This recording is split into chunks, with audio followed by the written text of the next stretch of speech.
idea the Benadryl could make you drowsy, and I popped me a Benadryl or two, I forget which. I read how much was the recommended dosage, but I didn't Yes. read further. And I got behind the wheel of the car, and I drove from New Jersey into New York City. I was working at CNN at Yes. the time, and I had a company vehicle because I was on call 24/7. And as I'm driving on the New Jersey Turnpike, my head is nodding, and I can't understand it. I had a good night's sleep, and I said, Yes. I something's understand. wrong with me. I feel like I've been drugged.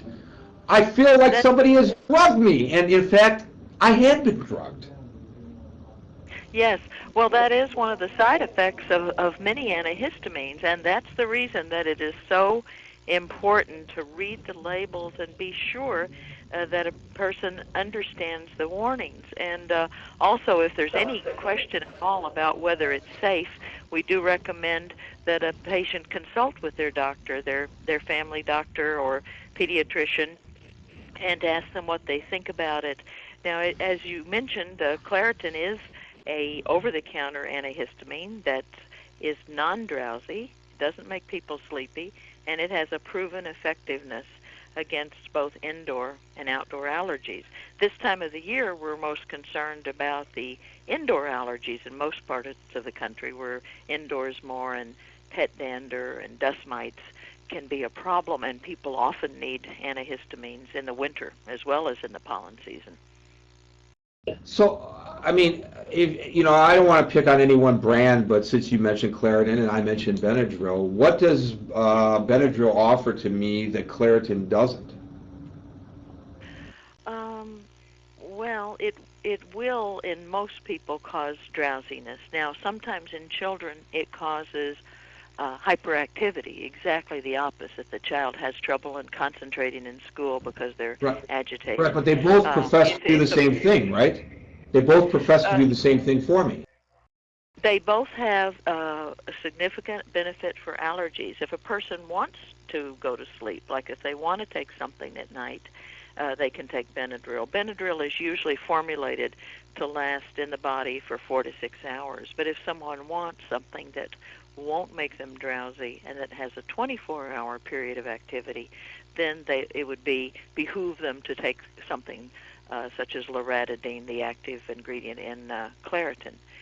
Now, Claritin has, as I said, a proven effectiveness, and it also has been shown to have an effect, and it's, I think, the only antihistamine that's been carefully studied in terms of its effects on the fatigue of allergy.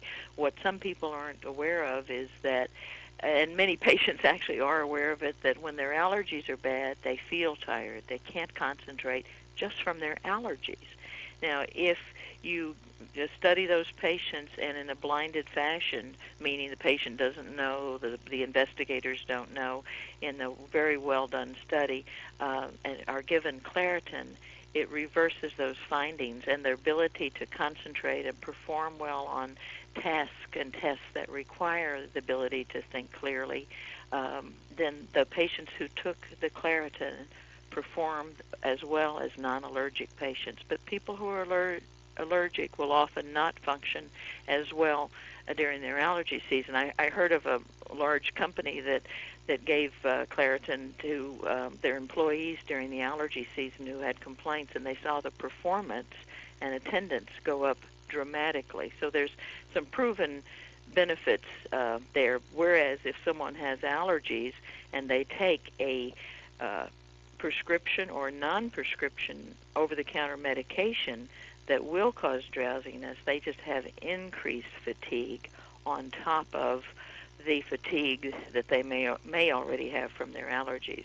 Now, they may not have, they may have some benefit in terms of sneezing, and for an acute sudden allergic reaction like throat swelling, some of these medications that may cause drowsiness that you, such as you mentioned, may be very effective. But that's in the setting of an emergency. Take the medication, call 911 because one's in a dire situation.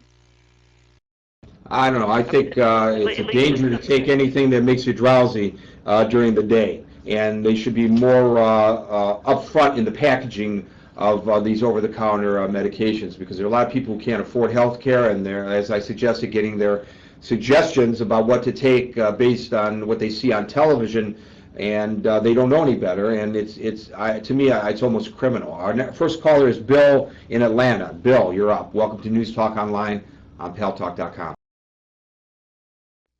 Thank you, Gary. Yeah, this is a very subject. I think all of us have had an experience on a drive somewhere of losing it like that. And like you say, I take several things for my breathing problem, and they can make you drowsy when driving. So you just can't drive when you're doing it.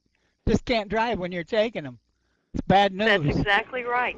It's not worth taking the risk of hurting yourself or someone else. I'm You're subject exactly. to. TJ in New York. TJ in New York is up next. TJ, welcome to News Talk Online on Paltalk.com. Thank you very much, Gary. I learned at a very early age that when I step behind the wheel of an automobile, for all practical purposes, I am driving a guided missile. That is how I was taught. I have in my possession, I am in control of something that can do harm to myself or to others.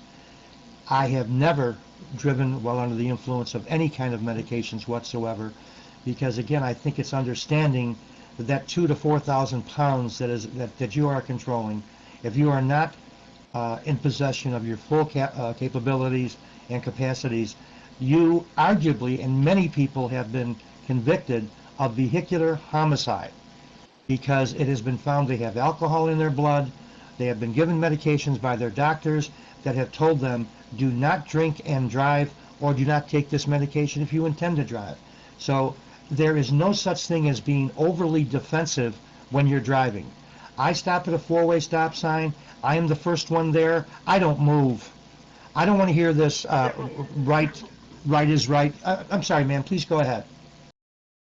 Oh, I didn't mean to interrupt. I was just going to say that you may be aware, TJ, that several states, many states now have laws that make it an equally serious offense to drive under the influence of a medication as under the influence of alcohol if there is an accident. So there is a legal risk as well as all the physical risk involved. Sylvia in Argentina, welcome to News Talk Online on Paltalk.com. Okay, hello. Very nice to meet you. Well, I well, Benadryl here is very, very used. I have my brother with asthma, and I remember that he has to take this very much, and the doses, it doesn't depend about only what is recommended. It's because about the case, because when he couldn't breathe really, they have to take it also for school, and yes, he was dizzy all the time. Also, there are another antihistaminics, okay, but they cause this is about the allergies, that is all about that they take a lot of resources about the sleeping, and also to be dizzy, and this is why also it was forbidden in one moment, Benadryl especially. Well Benadryl, and other antihistamines